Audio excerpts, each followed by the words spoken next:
আব্বা আমি তোমার উপর রাগ করছি। কে বাবা, আমি আবার কি করলাম? তোমার বিয়ে আমার দাওয়াত দেয় না কি জন্য গিয়া? বান্দির বাচ্চা কি কয়? আমার বিয়ার পরে তুই হইছা, তোর কি করে দাও তুমি? তুমি কেমন বাপ? আমি হওয়ার পরে তুমি বিয়াটা করার না কে? এই মাথা নষ্ট করা বাদে হেন থেকে বাচ্চা যা। কে বাচ্চাম কে? না আমার স্কুলের বইয়ে লেখা আছে পরীক্ষার মধ্যে আইবা আমার লেখা নাকবো। ভাই তোমার পোলা কি এটা পাগল নাকি? হেনা এনা কি উল্টা উল্টা কথা কওয়া শুরু করছে। আমি পাগল না, আমি কচু কথা হচ্ছে যে আমার মাথায় একটু সমস্যা। যদি ঘরে হইতাম তাহলে একটু সমস্যা থাকতো না।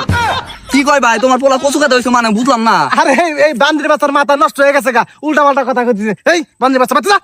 বাচ্চা কে? আর আমার মাথায় সমস্যা হলে আমি কত কথা কিবা করে? বাবা এই গরমে এবি ভালো লাগতেছে না, তুমি আর মাথাটা গরম করো না। বাচ্চা যাও গা, তোমার বাচ্চা যা বিটা কিনে দিবি। হ্যাঁ কে আমি বিটা খাম কে? আমি কেন ছোট আছি? আমি বড় হয়ে গেছি, আমি বিয়া খাম, তুমি আবার বিয়া করো। এই ভাই আল্লাহ কি বাইসা বাইসা তোমার এই পাগল পোলাই দিছে, তুমি আর একটা পোলা হান নেহার না। এই পোলা নিয়ে তো তোমার কোনো মান সম্মান থাকবো না। হে বেটা আঙ্গ আবার একটা পোলাহান কিবা করে নিব? আঙ্গ মা হে কবে বাড়ি গেছে গা? কি কয় ভাই, তোমার বউ আবার কবে বাড়ি গেল? তুমি তো আমার আগে কিছু কইলা না। আর ভাই তুমি এই বউ সারা এক লাখ নাকি একা থাকো? বুঝাই বেটা, এটাও জানে না আঙ্গ আব্বা প্রতিদিন হ্যান্ডেল মারে। কি করে?